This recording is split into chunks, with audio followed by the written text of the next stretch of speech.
The night has come, it's cold and losing my control. Your light is gone, and lonely darkness fill my soul. I wish that you could save me from my isolation. It's way too complicated. Let's start this conversation. Let's start this conversation. We got no relation.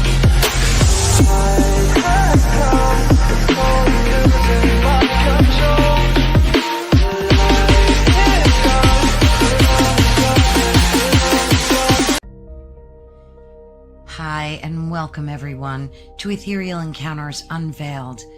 Today we are broadcasting live on the United Public Radio Network and the UFO Paranormal Radio Network, 105.3 on the Gulf Coast and 107.7 FM in beautiful New Orleans.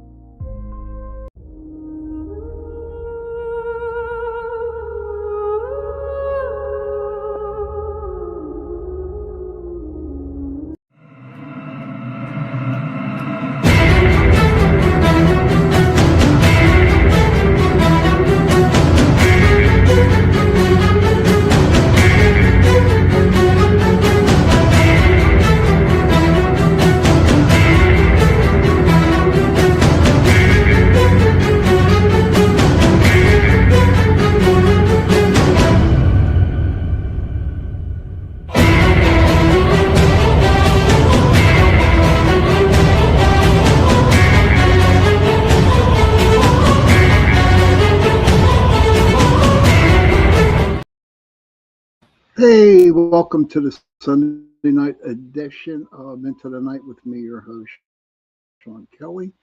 I want to thank UPRN Talk Radio, 105.3 Mississippi, 107.7 New Orleans, for allowing me to give you two shows a week, Sunday nights and Tuesday nights from 8:10 to 10:10 p.m., Sunday nights, and on Tuesday nights from 8:10 to 9:10 p.m. Cindy Simpson, good to see you. Laura, good to see you. Kara, good to see you too. But yes, it's still hot and muggy and humidity here in Pittsburgh. It says 86, but with the humidity, it's like, to me, it's like 150,000 degrees hot. So I don't know. So before we get on, I have a question to ask you. Okay, I have a question. Hey, Donna. What happened on this date, August 9th, 1964? It was mind-boggling. It was crazy. It was intense. And the world has not recovered from it yet. So, okay, let me repeat that question. If somebody gets the answer, okay, kudos. But what major event happened on August 9th, 1964? And I will give you the answer. Hey, Heidi, good to see you. And I will give you the answer during the show or until someone finds it right. I'm going to repeat that one more time. August 9th, 1964, some major event happened that changed the world. So that is the question of the night. Okay, Laura, good to see you, hon. But so tonight's going to be an interesting night. Okay. Some people call it high strangeness. Some people call it other things. I just call it weird stuff. You know what I mean? Weird stuff. Because a lot of shit happened here in Pennsylvania. Okay. And to this day, no one really has answers for it. Now, what I mean by weird stuff is the first thing I want to talk about real quick is Kecksburg. Kara says August 9th is famous for major historical milestones, including the 1945 atomic bombing of Nagasaki. Gerald Ford taking the U.S. presidential oath in 1974, and the UN's International Day of, oh, 1964, not 74. No, no, not at all. Keep guessing, buddy. Bro, just keep on guessing, hon. But so when I mean by weird stuff, like the deal that happened in Kecksburg in 1965. Hey, Gary. That happened on December 9th, 1965. Okay. And thousands across multiple U.S. states reported a brilliant fireball in the sky before it landed, triggering local military condons, civilian witness claims of a government cover up, and a decade long enduring UFO legend. Uh, Addie Davis became the first female Southern Baptist church. No, I'm sorry, Kara, that's not the answer.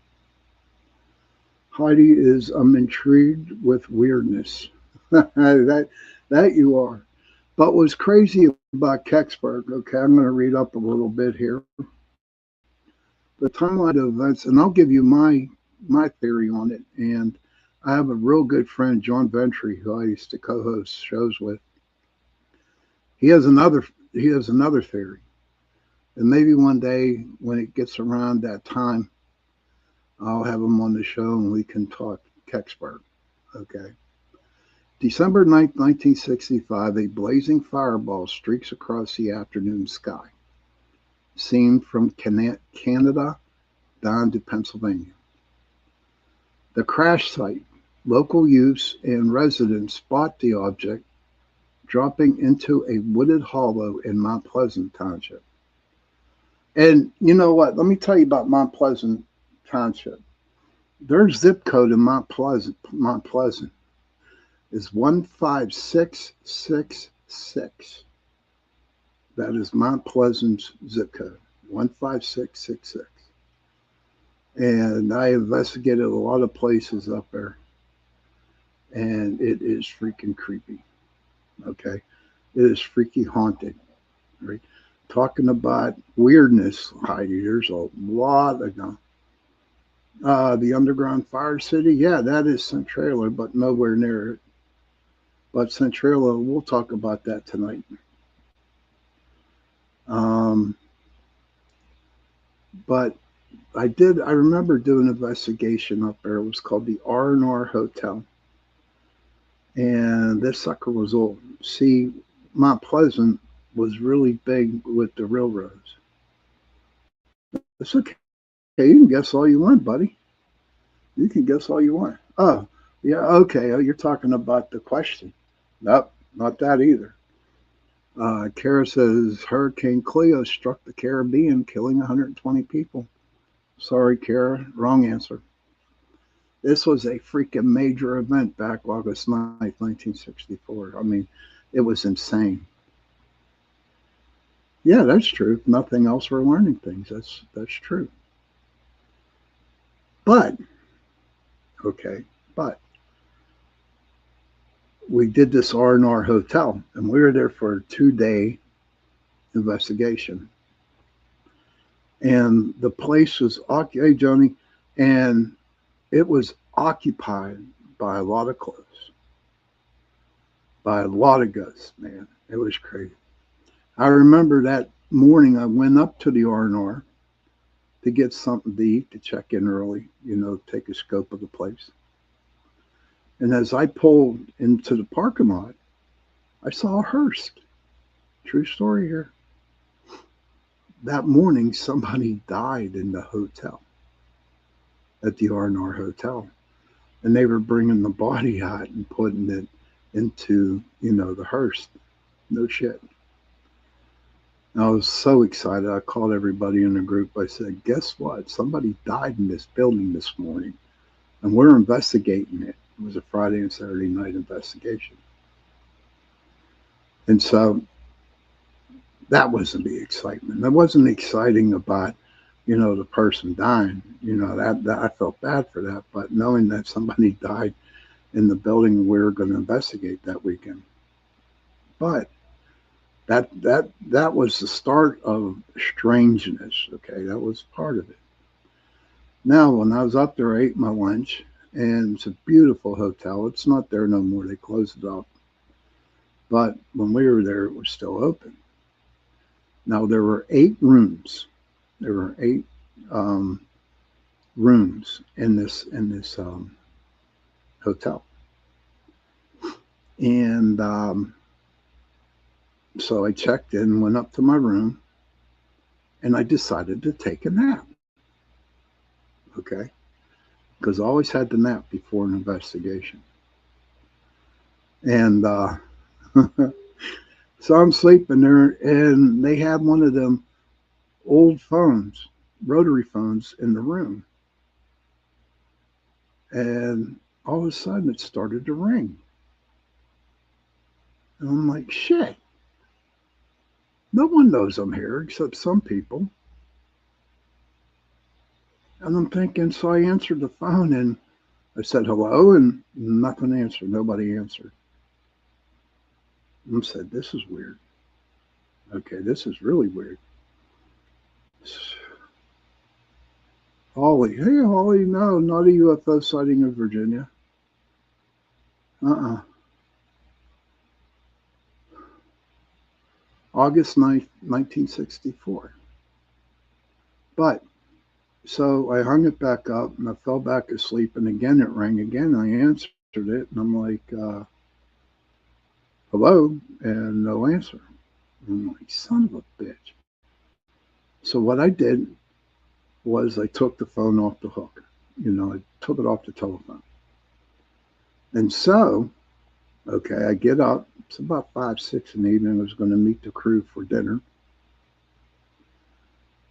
And so I go in to take a shower.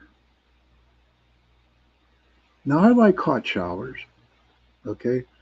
Not to where my skin is like coming off my body. I like nice hot shower. And so I turned on the shower. It was decently hot. And I'm in there, yay, doing my thing. And all of a sudden, the water got really cold. And I'm like, what the F? This was warm now, and all of a sudden, it was cold as hell. I was like getting mad. A damn phone ringing in my room. Nobody answering. Taking a nice shower. Okay. Taking a nice shower. And then all of a sudden the water turns cold. So I shut it off, turn it back on, and it stayed hot. And I'm like, what the hell? So we go down to eat at the hotel. And I asked the person who owned it, I said, are your phones in the rooms connected to an outside line? Can somebody from the outside call in to the hotel? And she said, no, why? I said, I was taking my nap and the damn phone went off twice. And she just had this shitty eating grin on her face. Then she looked at me straight out and said, it was the ghost calling your number. I was like, oh, wow, this is going to be neat. She said, all the ghosts that are in that place, if somebody is staying in a room, they will call the number, because the only line that the phone goes to is down in behind the bar, and it's not in use. The phones weren't working. Then, no, not yet. Nah, wrong one, buddy. She says a Cuban freighter, Maria Teresa, was damaged by an explosion. Hey, Kevin. No, that's not it either, Kara. But we were, and then I said, well, I was taking a nice shower. Smokey the Bear's birthday? No, Holly, not the birthday of Smokey the Bear. And I told her, I said I was taking a hot shower, and all of a sudden the water turned cold. And again, she had that shitty ass grin on her face. And she said the spirits also do that. If someone's taking a shower in one of them rooms, they'll turn the water completely cold. I was like, damn. I was like, shit. And so there was your answer, everybody, to the phone calls, to the shower. The spirits were haunting you. They were haunting me. I guess they kind of knew what I'll be doing later on. Hi, Kelly. And so we had it was a nice investigation up there at the R&R Hotel. We got a lot of cool stuff. Holly says Nixon's resignation was the first president to resign. Back in '64? Was it? Nah, that was later. This is August 9th, 1964. So, but the coolest thing that we did, I had an investigator, Sue, and she took a picture of a mirror that was in the hallway. I really seriously need to find these things. No oops. And you could actually see an outline of a guy in the mirror. He had a blue dress coat on. He had a mustache. And the way his hair was, the way the mustache was, it was so perfect. It was a perfect picture of somebody in the mirror. And so we showed the lady who owned the place this picture, okay? And she had a big smile on her face, not a shitty one, but a good, happy one. The 1964 Gulf of Tonkin Resolution. Nope, not that either. And she just took us and she showed us the picture of the man who used to own the R&R Hotel at the beginning. And if you compare the picture we got on our camera and compare to the guy of the painting who owned it, it was a splitting image. Splitting image. I mean, so identical, it was unbelievable. And it was just good. And one time we had all these cameras set up. We had extension cords all over the place because back then, you needed extension cords. There was no such thing as Wi-Fi and such like that. And so all of a sudden we lost the camera signal. So I ran up with another person. We ran up to the second floor. And I guess one of the spirits, they unplugged the camera from the extension cord. No shit. Seriously. Kind of blew us all away because you really couldn't. The way the camera was facing, there was no way we saw another person coming through that hallway to deliberately unplug those. We would have seen it. And so that was the biggest thing besides the hot water and the phone. And it turned out to be a nice investigation. I was there for the weekend. We were there. I slept overnight. I was the only one that slept overnight. Hey, George. And I couldn't sleep. And it's not because there were ghosties. No. It's because they were knocking at my freaking door at 4 in the morning. I got up and answered the door and nobody's standing there.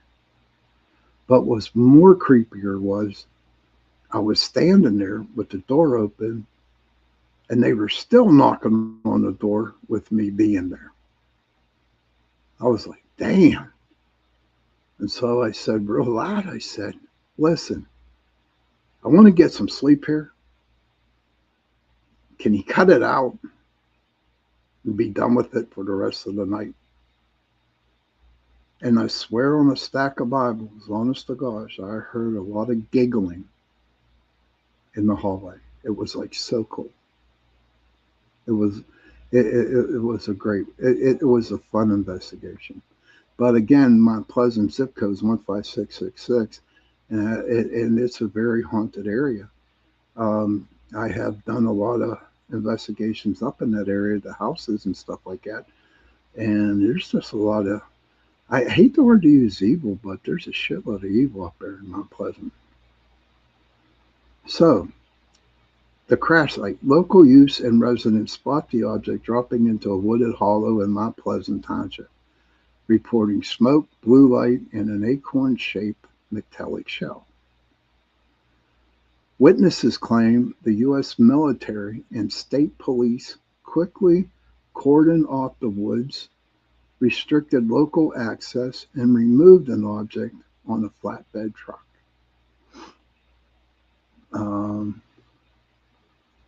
And when we come back from break, Kara and Holly and everybody, I will give you the answer to the question. What major thing happened on August 9th, 1964? And it is bottom of the hour. So we are going to go take a little 2-minute break. And when I come back, I will give you the answer. August 9, 1964, the Minuteman Missile Project was pumping millions into eastern North Dakota, fueling an economic boom across the region. Now, Terry says the Beatles performed live on the Ed Sullivan Show. All I know is that my mom said I was 2 years old when the Beatles came on Ed Sullivan. And she said all the screaming of the girls, hey, brother, Scotsman. And my mom was telling me that all the girls were screaming, and I got scared and I ran upstairs in my room. But Kara says Richard Nixon resigned in 64. That's, I think, 74 maybe. I'm not sure. But we are going to go on break, and when I come back, I will give you the answer to the question that I started at the beginning. You all will be surprised. So we're going to take a little break here. When I come back, give you the answer, and we'll continue on with the show. Okay?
Hey, welcome back, everybody, to Into the Night with me, your host, Sean Kelly, for my Sunday night edition show on UPRN Talk Radio, 105.3 Mississippi, 107.7 New Orleans. And I guess I'm here and I will tell you the answer to the question. Thank you, Heidi. Thank you, Kevin. Okay, the question was at the beginning,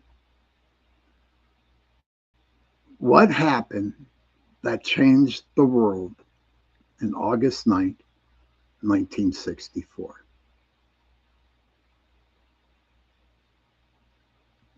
Drum roll. My brother Patrick was born. Today's his birthday. My brother's birthday. He is 62 years old. He was born in 1964. Yes. Um, and I thought I'd just throw that out there tonight. It was his idea, not mine. You know what I mean? Now, I hope you all are probably cussing, probably throwing your laptops against the freaking wall. And you say, "Oh, Sean, you dummy. Oh, calling me every name in the book. Heidi, my ears are burning here. There's all kinds of that." Johnny says, "Happy birthday, Patrick." I'll tell him that. But I thought it was pretty cool. You know, he asked me to do that for you guys. He was going to come on, but he's just feeling a little bit under the weather. So the answer to my question was my brother's birthday. Holly says, "Wow, today is my middle son's birthday, 50." So, okay. So, yeah, was that was something, huh? I had everybody going. It was like really, really cool. Oh, happy birthday to your middle son. But yes, that was the major thing that happened that changed the world August 9th, 1964. Okay, now we can get serious.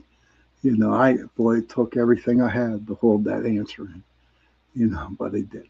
Now back to Kecksburg, okay? So, the official story is NASA and the U.S. government initially and consistently maintained that the object was simply a brilliant meteor entering the atmosphere. Audrey's having the Audrey musical show at this moment, and I didn't know anything about it. I don't know, Grandma. Please tell Audrey I said hello and give her a hug from me, please. I appreciate it. Later, civilian investigation suggested the debris may have been a fallen Soviet satellite or a classified U.S. General Electric Mark II re-entry space pod spy vehicle.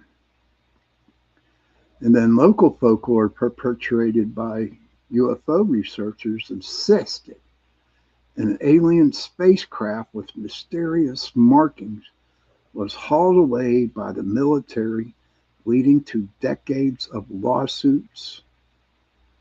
Yes. And you know what?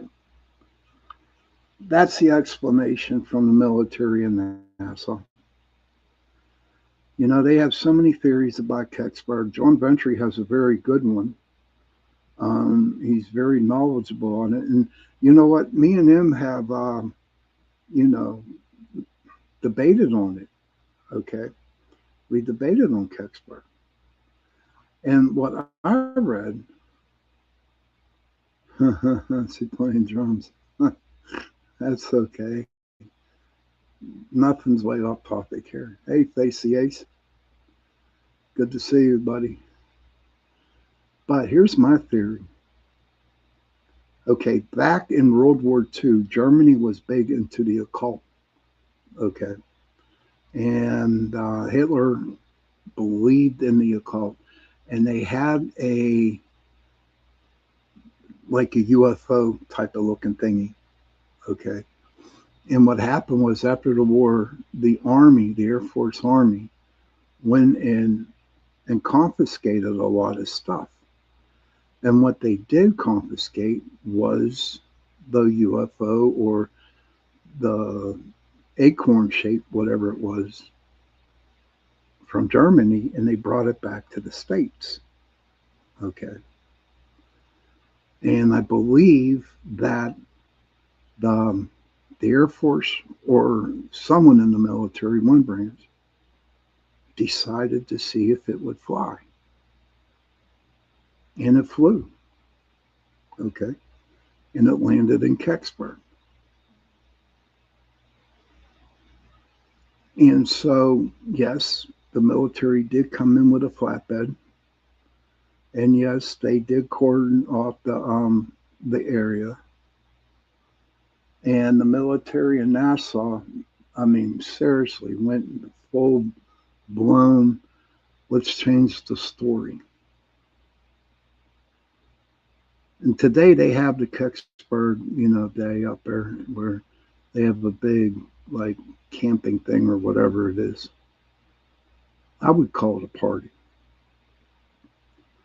But Kecksburg, even to this day, is still debated amongst a lot of people. Okay. Do I believe it was a UFO? No, it was not a UFO. Do I believe it was man made? Yes, I do believe it was man made. And it was made in Germany by Hitler. For some reasons, I do not know why he had it. Okay. And for some reason, I do not know why they have them strange markings across it. Now, you can Google this and you're going to get exactly what I told you today, you know. And of course, I'm a Googler. I got to because I have this podcast. But you're going to read about the same things that I just told you. Why I say it was the military taking it from Germany after the war is because for some reason talking about strangeness, Heidi. Okay, I don't know where it came from, but I heard it from somewhere, and this was a while back too. Okay, it was a while back, and I heard it that the military, had a big deal with it because it was something new, something different. And I guess they didn't want to get the secret out there, which is totally understandable. You know what I mean? Totally. But that is like one of the big mysteries here in Pennsylvania. One of the strange weirdness stuff that happened. Okay. So Heidi, she brought up Centralia. And I brought up Centralia a couple times on the show, 2 or 3 times. And Centralia is no longer a town. And the reason being it's no longer a town is because, is it 1964 or 1962, one or the other? It was a coal mine town. And a fire started underground. And there was so much coal down there that the fire kept burning. And to this day, it's still burning down in Centralia, underground. I had the opportunity to walk through Centralia, and there are some parts of the road that is like really freaking hot. And it's because of the fire burning underneath. So what happened was everybody left the town of Centralia except for a couple of people because of the gases that were coming up from under the ground. But there's like 10 or 12 people that didn't move. They stayed there. But what the government did, okay, the state of Pennsylvania, the government, they eliminated their zip code. Centralia today has no zip code. Kara says, I heard they were trying to burn the landfill of something like that and it caught the coal on fire. It's possible. All I know is that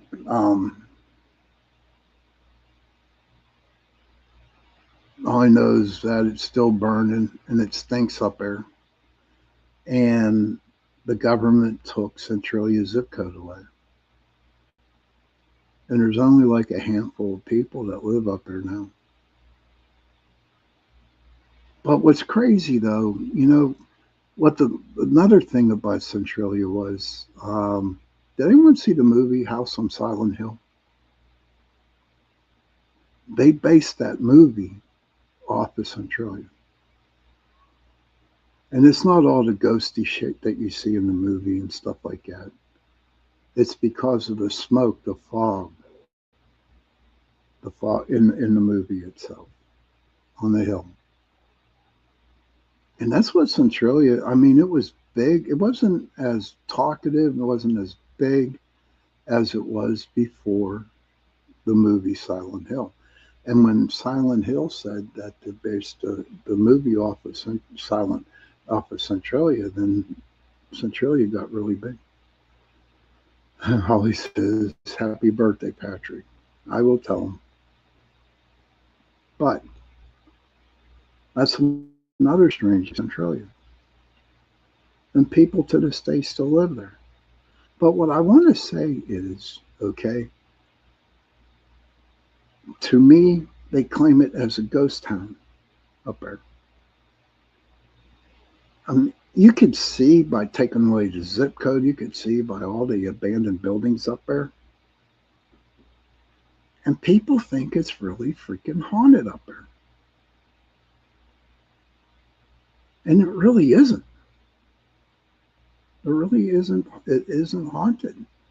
I mean, there's some areas that are haunted, but the way people put it in the papers and stuff like that, you know, the bit when the movie came out, they really made Centralia this huge ghost town, and you know what? It really wasn't one. I mean, they have ghosts there, and a lot of people do go into Centralia and do investigate it, but don't get caught. Don't get caught. You'd be spending the night in jail and having a big, big fine. And there's another place, and this place is this little ghost town is called Yellow Dog. And the deal behind Yellow Dog, and it's not far from where I live. Okay, in fact, I go fishing up there, up in Buffalo Creek. It's around that area up there. But I want to do is I want to find the story behind it because I really looked it up. Um, I look, I to you. Let me see if we can get it. Okay. All right. Yeah. Okay. So it's called the Yellow Dog Village. Is a mining company town turned ghost town in Armstrong County, Pennsylvania. It was built in the early 1900s for Pittsburgh Limestone Corporation workers. It was fully vacated by the 2011 due to water issues. It now operates as a legal mission time capsule for history fans and photographers. Well, one day a buddy of mine, took me to Yellow Dog before we went fishing up there in Buffalo Creek. And there's like three streets, and they go up and down, up and down. Now, these houses are intact, okay? They're intact. And if you walk through the houses, they still have the furniture there. They still have children's toys scattered on the yard. And they're not old ones, they're brand new ones almost. A lot of big wheels. They had a lot of big wheels up there. But it just seems like these people just packed up and went and left. And it's really creepy is as you pull up to Yellow Dog, there's a real big painting of Jesus right before the town, before you enter the town. And I'm not saying that that's creepy, it isn't. But to actually see a big painting of Jesus right before you enter the town, then you have to start questioning yourself. But we went up and down the roads and went through a couple houses, and the furniture was all there. Everything was there in all the houses. Now, some of the houses were, I mean, the wood was getting bad, and some were like, you couldn't walk in them because they were bound for demolition because they just, the wood turned out pretty bad. But you could feel something creepy going on there. There was just like this, I don't want to call it a negative energy, but it was like a real heavy energy where you almost couldn't breathe. Okay. And what was even crazier, we were there in the morning and we heard coyotes uh, like calling out in the morning. And as the sun was coming up, it was just, it was crazy. It was a crazy thing.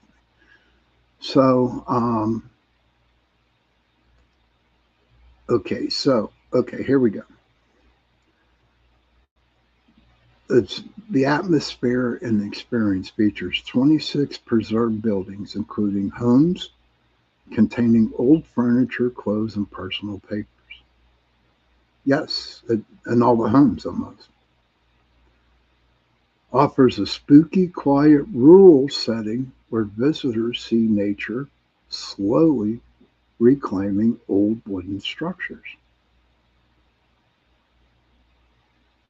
Unlike illegal trespassing spots, the owner offers a guided historical walks and photo excursions.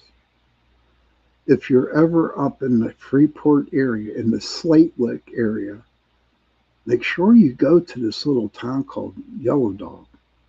Okay. And how it got the name Yellow Dog, let me see if I can find it here. Um, how it became Yellow Dog was, like they said, the limestone company, right? Um, it was a non-union um, for workers, corporation workers, non-union. Okay, I mean, you could live there, you can work for the company, but you were not allowed to join a union. And so at the time, a lot of the people who were in unions started to call the people who lived there yellow dogs. And that's how it became its name, because they were a bunch of non union workers. They got paid pretty good. They got some medical benefits, but it's just not a good sight. And if you're from Pittsburgh, unions are real big here in Pennsylvania, especially in Pittsburgh. But to be called a yellow dog by your other people that you do the same job as you do, maybe I could actually see the reason for them leaving. They do say there was a lot of water issues, but I keep going back to where I really think that the water, it was deliberately done to. You know what I mean? I really can't think of the name. It was sabotage. That's okay. That's what I'm thinking. It was the water was sabotaged. I truly believe that. And and that's why they left. It's a really cool town to go visit. It really is. So you got Yellow Dog, you got Kecksburg, and there's a couple other ones that are like ghost towns. Um, for me, it's ghost cemeteries, and I'm not talking literally ghosts that haunt the cemeteries. I mean, when you ride in the back hills of Pennsylvania, okay, when you ride in them dirt roads back there, you come upon old cemeteries, okay, way back in the woods. I mean, they're so old that the headstones are just covered in black. No names, nothing like that. And I've been to a lot of them. I've been to a lot of them back there. And of course, yes, to investigate. Or we would be driving on the side of the road and we'd see a graveyard up there sitting on the hill or cemetery.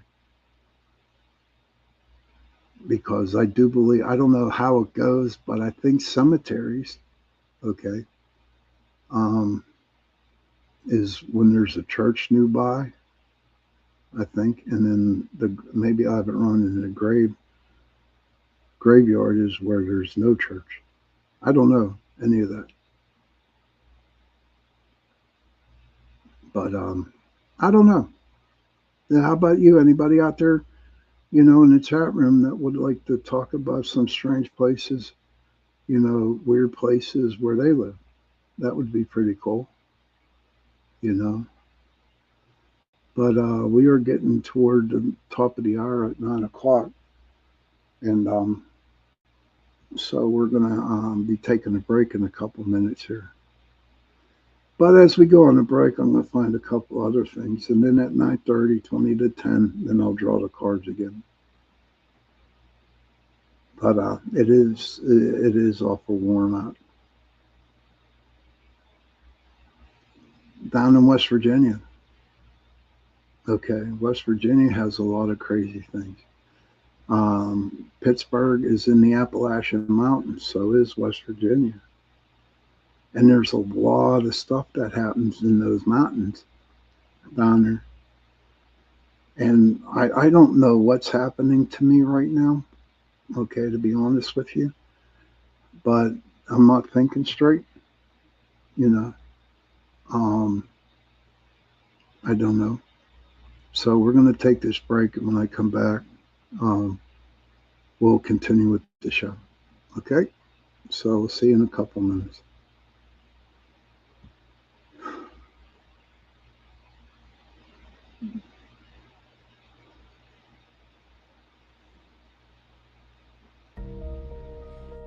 Hi, and welcome everyone to Ethereal Encounters Unveiled.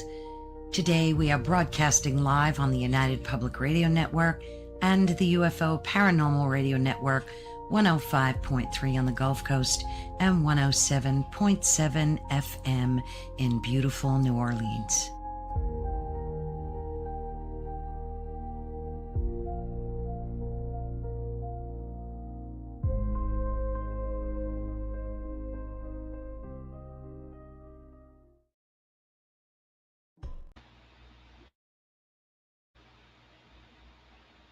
Oh, come on.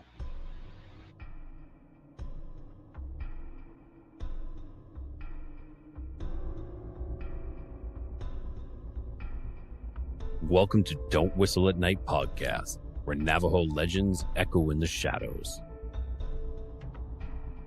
Darren and Dawn will guide you through the sacred fire of native storytelling, where the old stories breathe, the unknown walks among us, and voices, long hidden, rise to be heard. And remember, don't whistle at night.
Hey, everybody, welcome back to Into the Night with me, your host, Sean Kelly. I want to thank you, PRN Talk Radio 105.3 Mississippi, 107.7 New Orleans, for allowing me to give you two shows a week, Sunday night and Tuesday night. Sunday nights, 8:10 to 10:10 p.m., and on Tuesday nights from 8:10 to 9:10 p.m. So at the beginning of the show, I came up a question. I gave a question, what big thing happened on August 9th, 1964? And thank you, Kara. Thank you, Holly, for trying to find the answer, and everybody else. So the answer was my brother Patrick. It's his birthday. He was born on August 9th, 1964. So it was kind of like a trick question. So um, getting back to weird stuff and places in Pennsylvania. Okay, we have Chestnut Ridge in southwestern Pennsylvania, often called the Twilight Zone of Pennsylvania, in the Laurel Highlands. It is a famous hotspot for high strangeness, including decades of UFO sightings, Bigfoot and cryptid encounters, and the legendary 1965 Kecksburg and corn-shaped UFO crash. Numerous witnesses across decades have reported large bipedal cryptids, sometimes claimed to be seen in strange proximity to unexplained luminous orbs or craft. Thank you, Eric. Appreciate it, buddy. Then you had campers and hikers around regional spots like Keystone State Park have reported massive bird-like silhouettes resembling thunderbirds. Now, I know for a fact I have seen many thunderbirds, okay, and not so much up there in Chestnut Ridge, but I've seen them here in Pittsburgh. I've seen them out in McMurray, PA, and they're huge. Hi, Sherry. Good to see you. Thank you for stopping in. And they are big birds, and they do make loud noises with their wings. Now, a lot of people would come and they would tell me, okay, they're turkey vultures. Well, I know what turkey vultures look like. Yeah, thunderbirds. They are huge. They're like pterodactyl birds, is what I want to call them, is what they look like. And like I said, they make loud noises. And they're pretty scary. You know, if you weren't really big into the cryptids or anything like that, then and you saw this massive thing flying in the air, yes, it would freak you out. I do believe a friend of mine down in Ohio, Donna, Donna Copus, she talked about on my show when I had her on as seeing a dog man in the woods down where she lives. Hey, Michelle, long time, buddy. I hope you're feeling okay. I haven't seen you in a while. And then I still have a couple places down there that I want to talk about. But the anomalous lights, I identify glowing orbs, triangular craft, and strange tracking lights have frequently been reported darting silently over the ridgelines. And I don't know about you, but I truly believe, okay, I really truly believe that the UFOs and Bigfoot kind of work together. Okay. I believe that the Bigfoots come from another dimension. And I believe that the UFOs bring them from that dimension to our dimension. And then when it's all said and done, they go back, because you look at it, right? look at some of this stuff. I really can't witness or take anything from TV. Okay. Um, I do believe in Bigfoot. I do. Okay. But um, whenever you read reports, thank you, Heidi. She agrees. And when you read reports from the Bigfoot community, okay, saying that they have seen Bigfoot, and then all of a sudden they're gone. And Richie from Richie Banter and Mr. Wojo, they talk about seeing the lights when they're out in their woods looking for Bigfoot. And they really don't know what the lights are.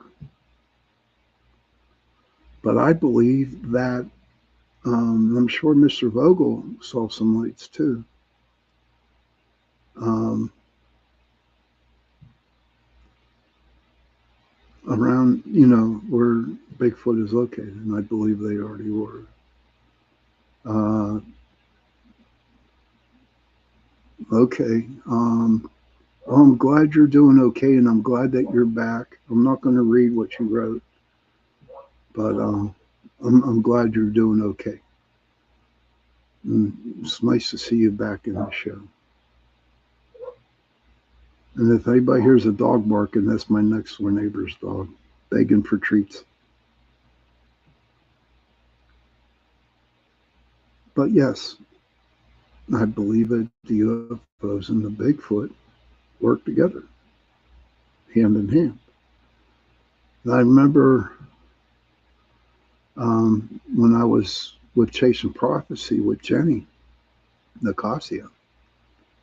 Okay, and a lot of people know her. Um, I believe she thought that some of the cryptids out there, especially the dog man, was created by the government. And it was an experiment that went wrong, and the dog man became, you know. So, is it possible that some of these cryptids that we have out here are mistakes from the government? Okay, whenever they were, I guess, DNA and cross DNA and things.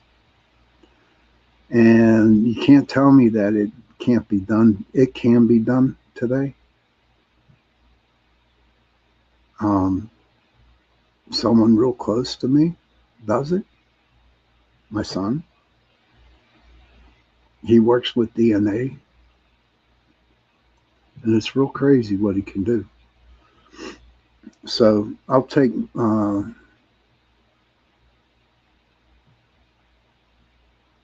Let me see. Vogel said the Vogel brothers said that's a very good possibility show, and I'm sure they've made plenty of mistakes. I'm sure they have. But do you think? Let me ask you guys, the Vogel brothers. Do you think it's possible? From what I understand, what my son does, that the government actually could have screwed up an experiment and came with the Bigfoot, came with the dog man. Heidi is intrigued with Bashar's Darrow Anka theory on how Bigfoot came about through the Anunnaki alternating DNA. Okay, I haven't read that. Maybe I might have to read that, do a story on it. I'd like to get the Vogel brothers back on and talk about it. But I'm asking, the question here, is it possible that the government screwed up and on an experiment with something and Bigfoot came about, the dog man came about? And who knows, maybe the Thunderbird came about. From what I know now, I bet you it happened. I bet you, I have no doubt in mind it's very possible that it happened. But back to what my son does, and I'm going to use Heidi as an example. It's all good, Heidi. It's all good. So Heidi has this company, and this company decided to build a cow. Okay, to build a cow. And so Heidi, her company, needs a DNA gene in order to help, say, like grow for the stomach of the cow.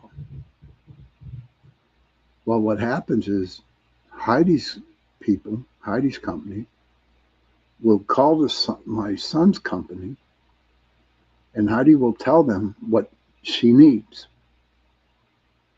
And what my son does is he makes that DNA for Heidi to use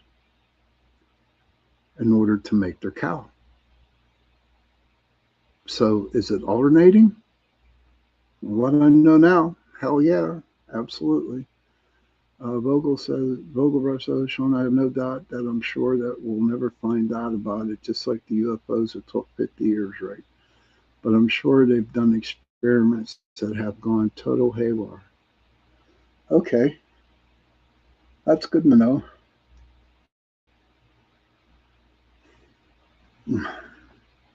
I just see what my son does, you know, and what he can do. And it's crazy to make a DNA gene for a person who wants to build a cow.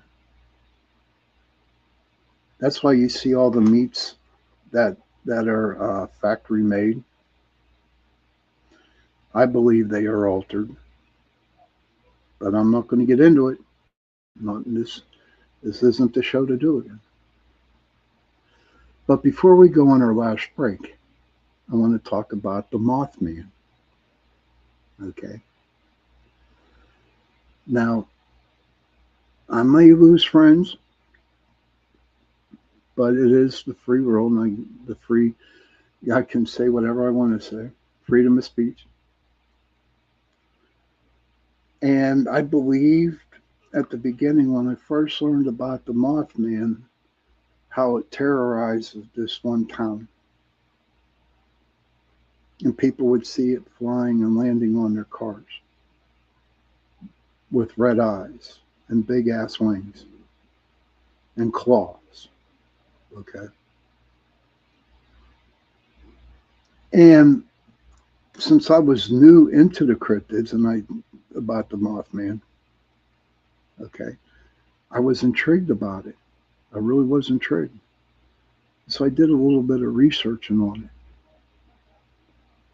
Then I came upon a video, okay, about the Mothman. And it's nowhere on YouTube. It just, oh, I know I got it. There was a manager that I worked with who was really big, into the cryptids and such. And I was talking to him about it one day, and he said, here, watch this. It was like a little 10-minute thing, video on the Mothman. Well, here's what happened. Okay. So I forget the town or the state, whatever it was in, West Virginia, I don't know. But at the time, the city was actually disposing nuclear waste into a lake or into into a river or something like that, in a body of water. They were dumping nuclear waste. And they were so afraid they were going to get busted. Okay. I believe they kept the nuclear waste in caves. There's a lot of caves down that area. And so they were so afraid that they were going to get caught, right? That they came up with a story about a man, for some reason, became a Mothman. They came up with that story in order to cover up the things that they weren't allowed to do at the time. And as the more I read, the more I looked at it, it made a lot of sense. Now, people have claimed, okay, people have claimed that they have seen it out in the Midwest. They've seen it down south. But once you put a figment of something into somebody's imagination, okay, no matter where they go, they're going to see it. They're going to see the Mothman. They're going to see the top hat man, you know, the shadow figure that wears the top hat wherever they go. Because you get so interested in, you know, the whole deal with the Mothman. I mean, they have a weekend events down there about the Mothman.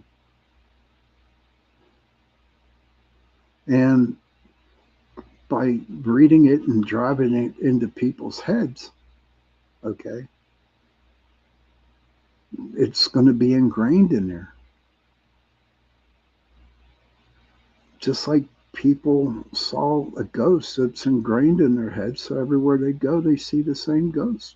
And it probably isn't.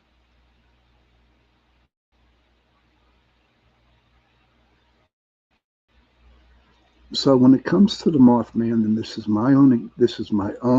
my conclusion, you know, and as you all know, I respect what people believe in. I'm not here to change their minds. I'm not here to judge them because I'm not. But what I'm saying is, okay, that. I really believe that the Mothman was a made up story in order to keep people away from the illegal things that they were doing in this town. And the top hat man, okay, the top hat man, I believe there could be a spirit out there that's mimicking the top hat man shadow. But I don't believe it's the same one. Everyone claims it's Abraham Lincoln. Could it be? Who knows? And to be honest with you, I have never seen the top hat man. Never. And the people have, witnessed the top hat man.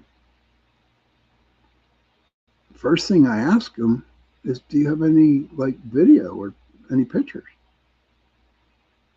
No, I don't, but I saw it. I said, okay, cool. You saw it. I believe you. But I'm the type of person that actually needs to see it. Just like when it comes to UFOs and aliens. Joe Montaldo knows this. Jay knows how I stand. I believe in them. I believe in UFOs. I saw a UFO. But when it came down to aliens, I have never seen an alien before. And so I'm on the fence with aliens. The only way I know that I can honestly say that I truly believe in aliens is when one comes up to me and shakes my hand, and I welcome them to Earth. It's the only way I'm going to do it. It was the same way back when I was ghost investigating. Okay. At the beginning, I believed in ghosts, but I never saw one. So I was on the fence at that until I saw verified proof that there was one. And I saw one. without the video, without the pictures. And then I seen more from pictures that were taken from my group members. I mean, I'm telling you, these are full body apparitions, you know, and so that took me off the fence into believing them. Do I believe in Bigfoot? Same way as I do with the UFOs, same way. But for me, I have to actually see it up front. Okay, Heidi says here, has there been any lore or myth about the Hat Man? I'm thinking maybe Tupalaya, entity created from a collective consciousness. No, hon, I guarantee, no, not Tupalia, but I know what you're talking about on that. That's a big blob. That's a big blob from all the angry feelings, all the energies that are inside your body, that are angry, sad, hurt, painful, the whole 9 yards. You know, that energy releases from you and it just makes one big blob. And people won't call it a demon, other people want to call it this and that, but I call it's just your negative energy that's following you. And what's crazy about that energy, that big blob of negative energy that is right next to you, that came from you, it does not have a heart. It does not have a heartbeat. It's just there. And that's the scary part.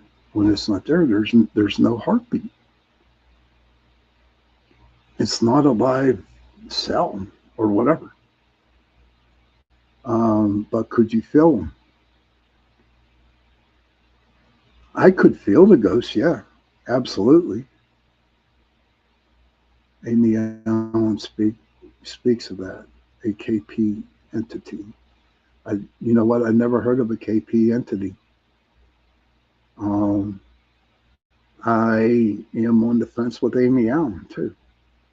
You know, don't get me wrong, she's good at what she does, but there are some things that, you know, and it's not that I am jealous of it and I don't have an ego about it.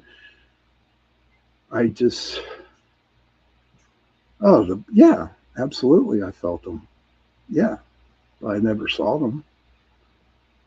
But to me, I could feel them, Heidi. But you know what? The proof I needed was I needed to see them. I had to see them with my own eyes. But I knew they were there. So I was like, okay, what's this thing I'm feeling? It could be a ghost. It could not be. Who knows? Until I started seeing them. You know, when you can feel them and then see them, it's the best thing on earth. It really, really is. Whenever, you know, you can feel them in the rooms, but not see them, there's a reason why you're not seeing them. Hey, Nicole, there's a reason why you're not seeing them. Because I really believe that the spirits have the final choice on that. If they want to be seen, if they don't want to be. I've been on investigations where the ghosts are right there in the room with us. But the person who's doing the EVP or doing the K2 meter, right, started to get really stupid and call them out so they could get a response. And I could just see the spirit there just far enough away so they wouldn't get picked up on the K2. And they would keep their mouth shut because the guy was calling them out. Well, that guy didn't last the night and on that investigation with me because I sent him home because you just don't do it. In all the years that I have investigated the paranormal and investigated the ghosts, okay, I found out that if you treat the ghosts with a lot of respect, in return, they're going to respect you. And then when they start respecting you, and they get to know you, okay, and they get to know you, then they will show themselves. Then they will give you different hits off the K2s. Then they might say something into the EVP. But you really need to earn their trust in order to get that evidence that you need. But everybody knows, okay, that the best evidence you can get is your personal experiences without the cameras, without the video, and without the EVPs. That is the best evidence ever when you get that personal experience. So it took me a couple, um, times to, try to say, hey, show yourself, acting stupid, saying stupid questions like that. But eventually, what happened, Heidi, is I quit looking for them on investigations. I quit looking for them. And I would just go to the place we were investigating. And eventually, they came around. So I tell everybody when you go on an investigation, don't look for the ghost because you're trying too hard. Just go there and be there.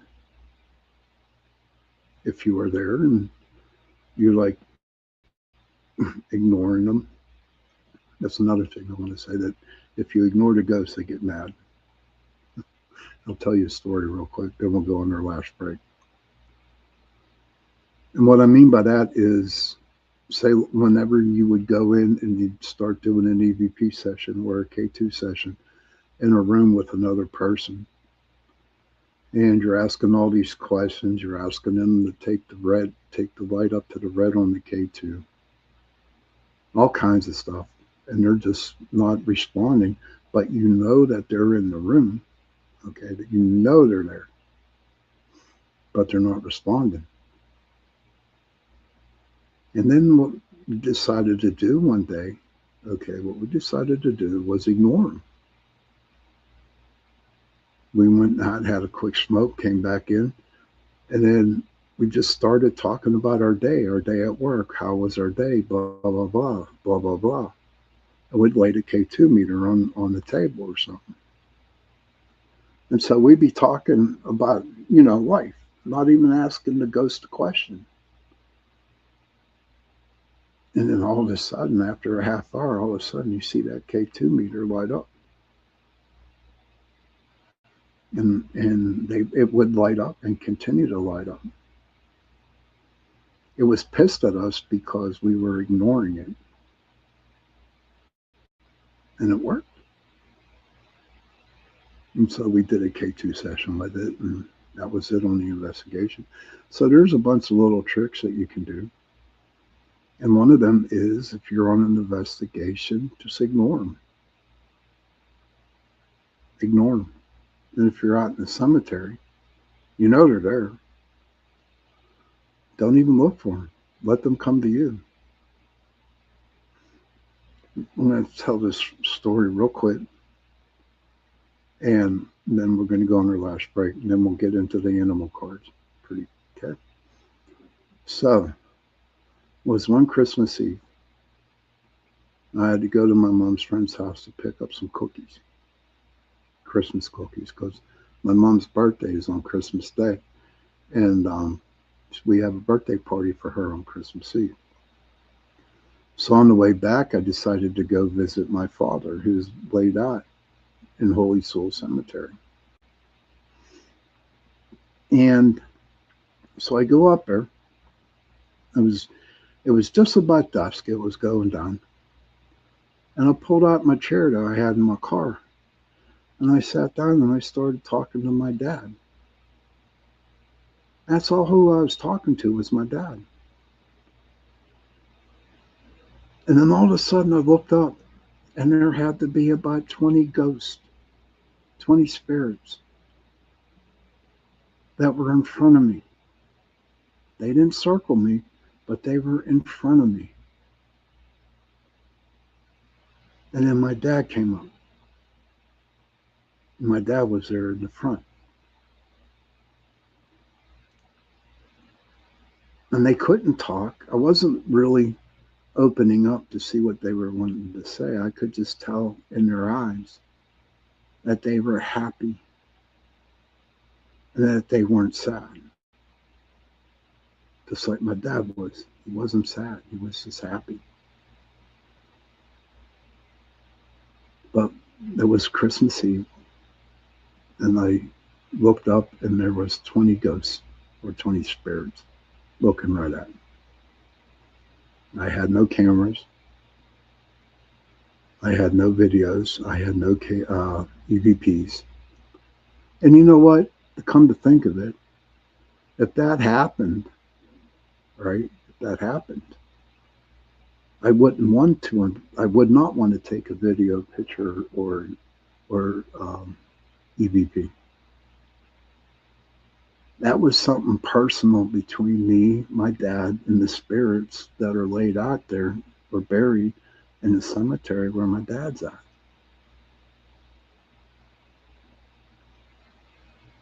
If you go to a cemetery and you just sit there by your loved one, don't wait for them to come to you.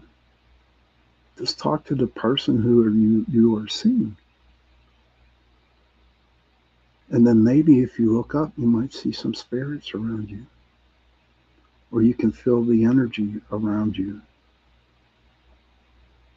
Because think about this, and then I'm going to go on to break. Okay.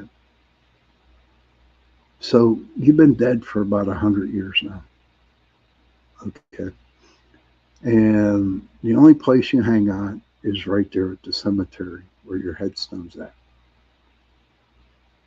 So you're leaning on your headstone. You're like, it's been 100 years. And all of a sudden you see people coming into the cemetery with flashlights. You see people coming in with machines, equipment. And then you see people who come in that can actually hear and listen to you.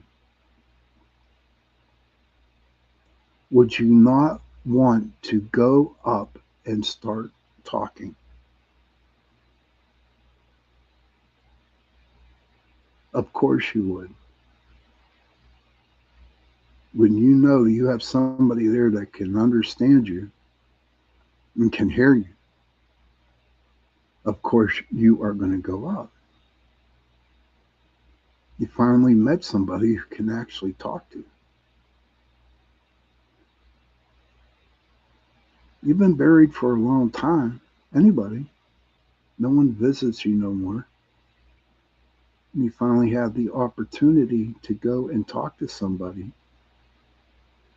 You go. They will go. Because they need somebody to talk to. Or just vent. But I wanted to share that story with you. And that little scenario there. So we're going to go on a break, and then when we come back, we'll wrap it up, and then we'll go into the cards. Okay? So I'll see you back in a couple of minutes.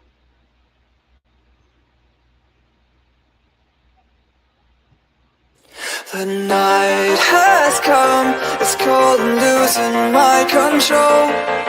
Your light is gone, and lonely darkness fill my soul. I wish that you could save me from my isolation. It's way too complicated. Let's start this conversation.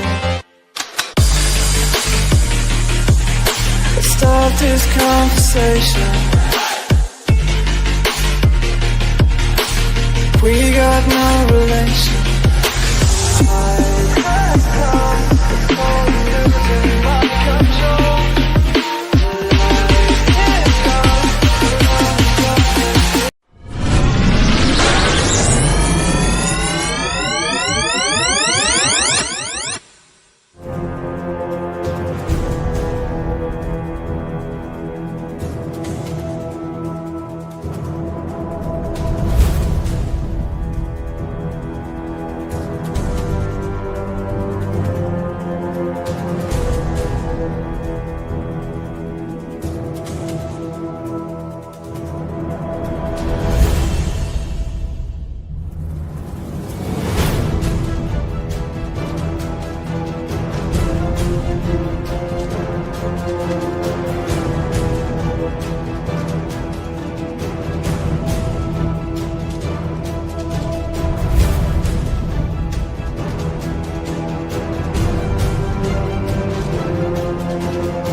welcome everyone to Ethereal Encounters Unveiled. Today we are broadcasting live on the United Public Radio Network and the UFO Paranormal Radio Network, 105.3 on the Gulf Coast and 107.7 FM in beautiful New Orleans.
Hey, welcome back, everybody, to last half hour of Into the Night with me, your host, Sean Kelly.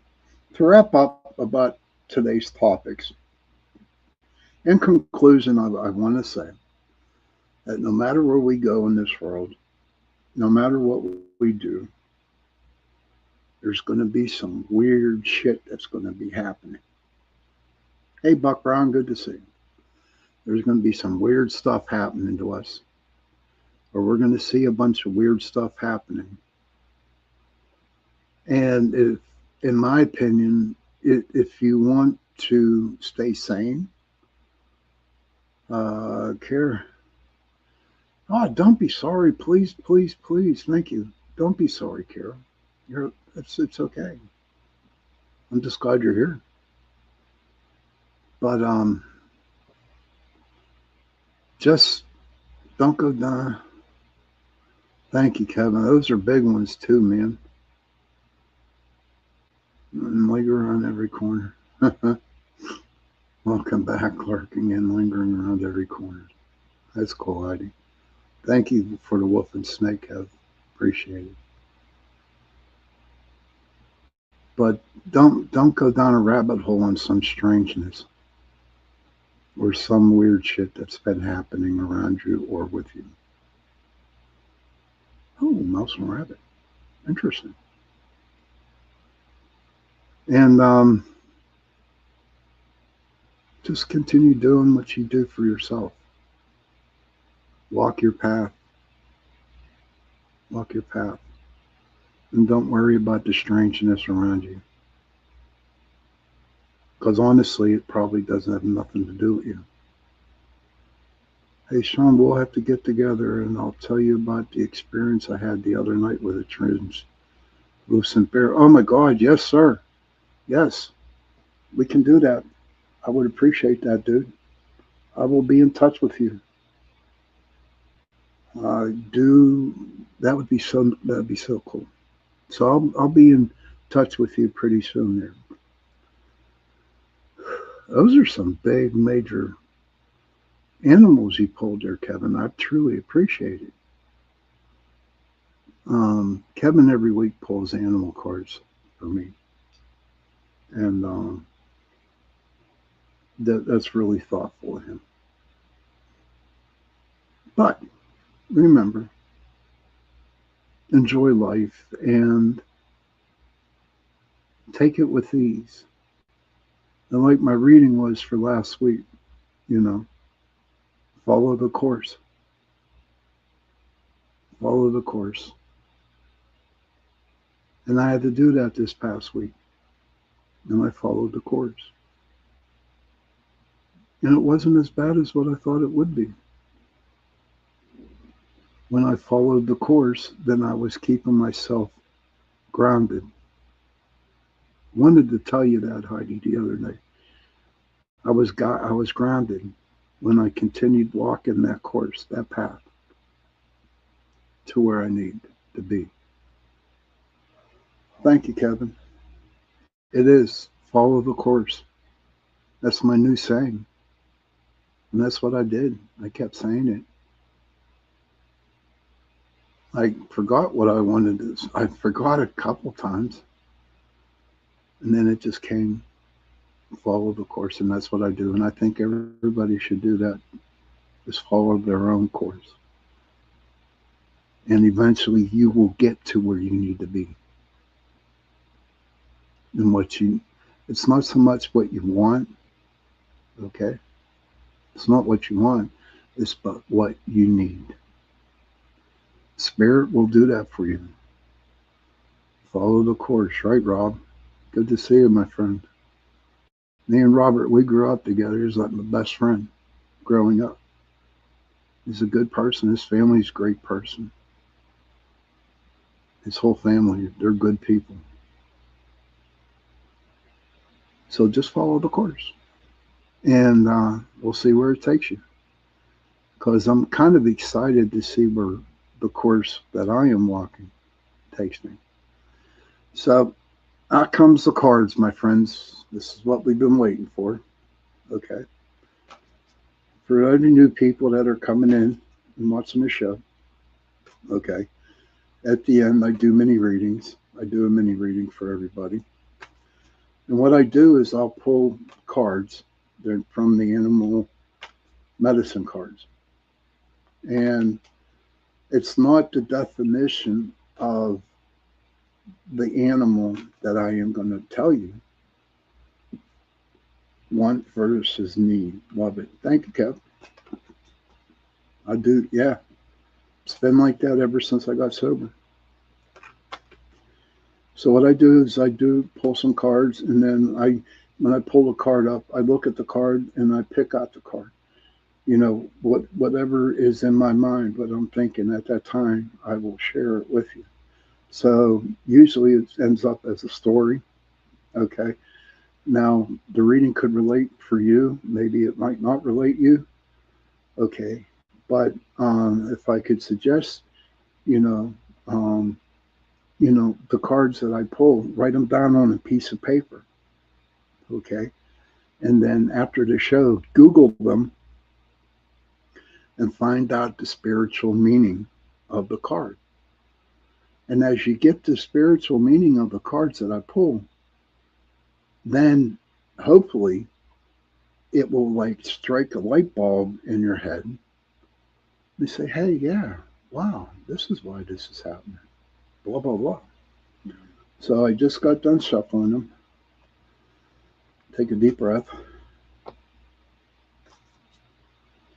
Okay. I'm going to cut them. 1, 2,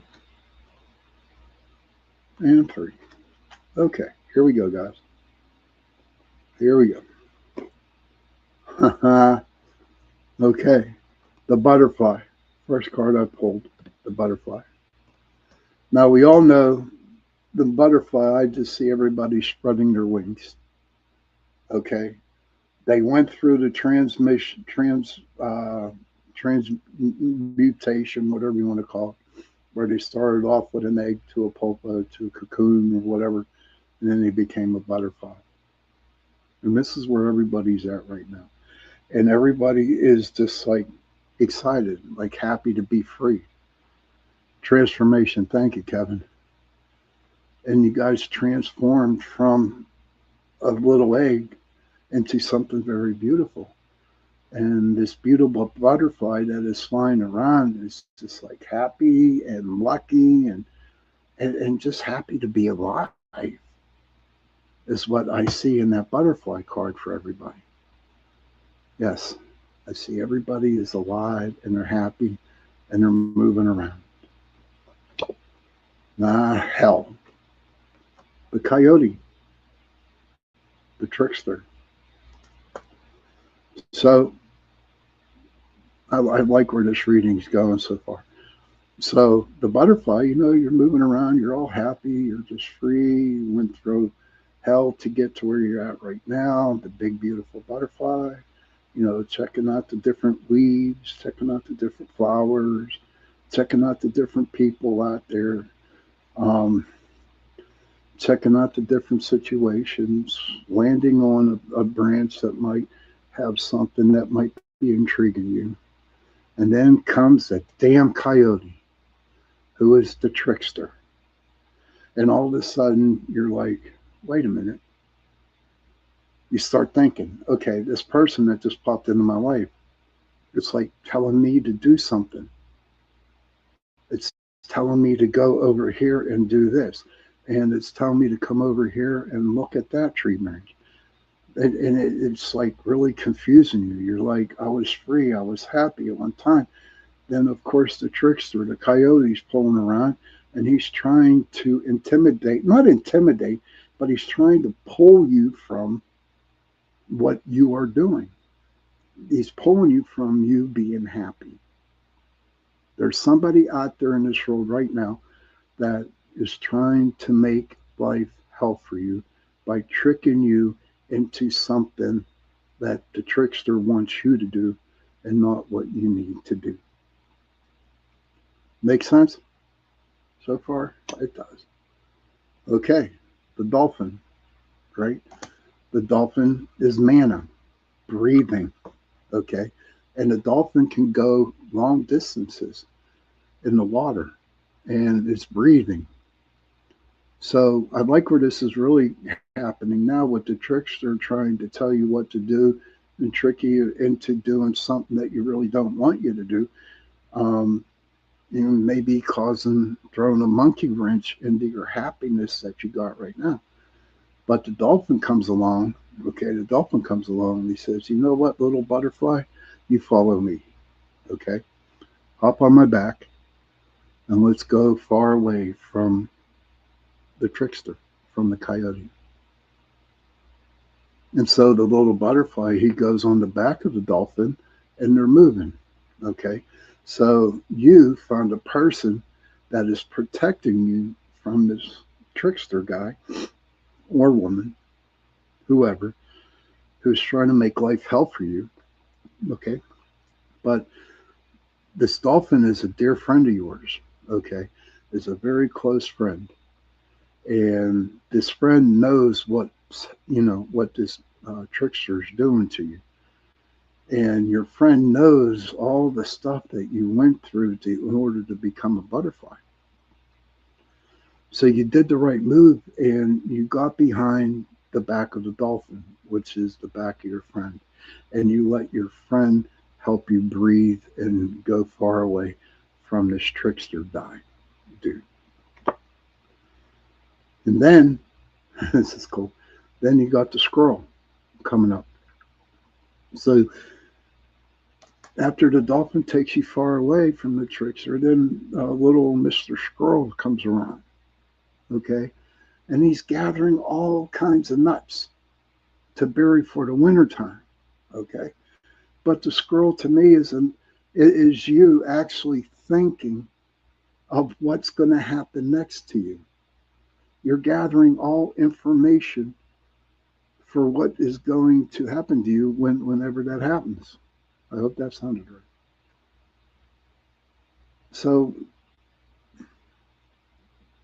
just gather all your nuts or gather all your thoughts, gather all your information and put it into one big place and save it for a rainy day so you can look back, sit down, and start examining the acorns that you hid. Okay? And then the last card I'm pulling, wow, the wolf. Okay? And the wolf, after the wolf is like the biggest card in the deck. Okay? The wolf is. And the wolf is the leader. The wolf is like family. So with all that information that you gathered, all the nuts, everything that you needed to do to get to where you need to be through the squirrel, you know, and finally come to the wolf, and the wolf is howling up in the sky. And what the wolf is howling is, okay, this is what he's howling.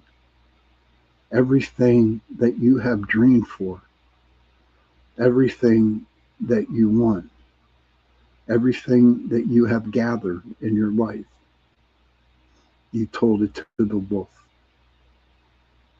And the wolf is sending it up to Great Spirit, God, or whoever you believe in. So the message behind this whole reading will be, and is, that whatever you need, whatever you want, and make it nice, don't go stupid and get lottery tickets and shit. You want to win the lottery? No. Okay. Um, there's some strange noises going on in my attic here. But take it what you want and give it to the wolf.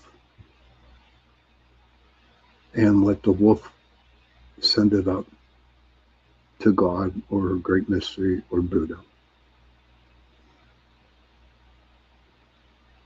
Thank you, Kevin. Did it make sense? I think it made sense. It made sense. But you also got to remember, too, in this reading, okay, that you had to do all the work. You had people helping you, like the dolphin helping you. But after the dolphin got you away from that bad person, away from that trickster, okay, then you got to the scroll where you were gathering all the information that you needed to get what you want. And then you gave it to the wolf. And the wolf howled. And he sent your message to Great Mystery or to God. So that's tonight's message through the cards, through the reading. And if you don't think that this pertains to you, okay, come back Tuesday. We'll do another one if I got time. But definitely on Sunday. But please write these cards down. The butterfly, the coyote, the dolphin, the squirrel, and the wolf. Write them down, okay? Write them animals down and just Google the spiritual meaning behind those animals and see maybe you can get your own message out what you need. But it's getting pretty close to the witching hour. Yes, it was. When I saw the wolf, Kevin, real quick, when I pulled the wolf, I knew where the message was going right the minute I saw the wolf. And isn't it crazy?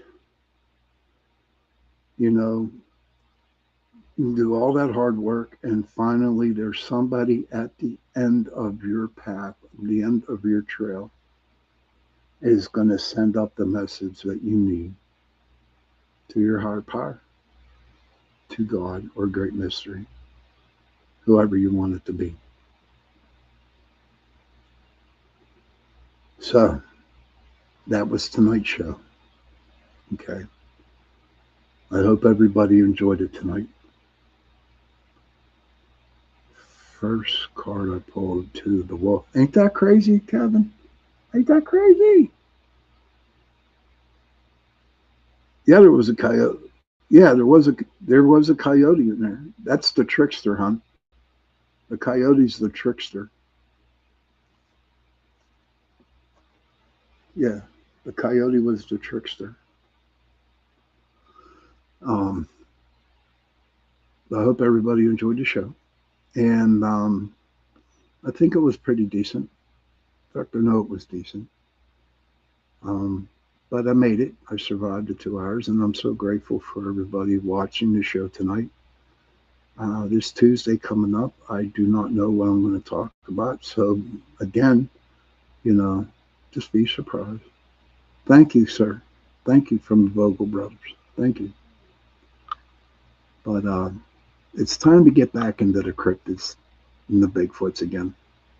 You know, not pretty sure on the aliens because it's getting close to Halloween, believe it or not. So Halloween's coming around. Oh no! Oh, is that what you meant? No coyotes in the stickers? Okay, hon. Okay.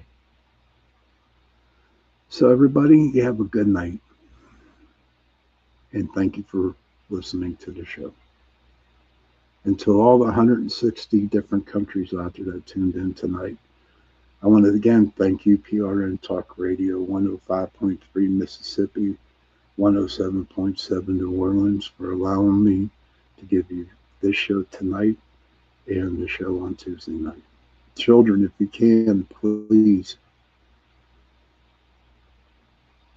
go to your parents, give them a hug, and tell them that you love them. And parents, please go to your children, give them a hug, and tell them that you love them. And if you have no parents, and if you have no children, find somebody, give them a hug, and give them and tell them that you love them. Because those 3 words, I love you, go a long way.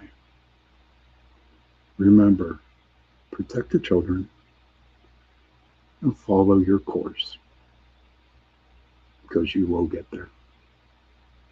Trust me. And on that note, good night, everybody. Sleep tight, and I will definitely see you Tuesday night.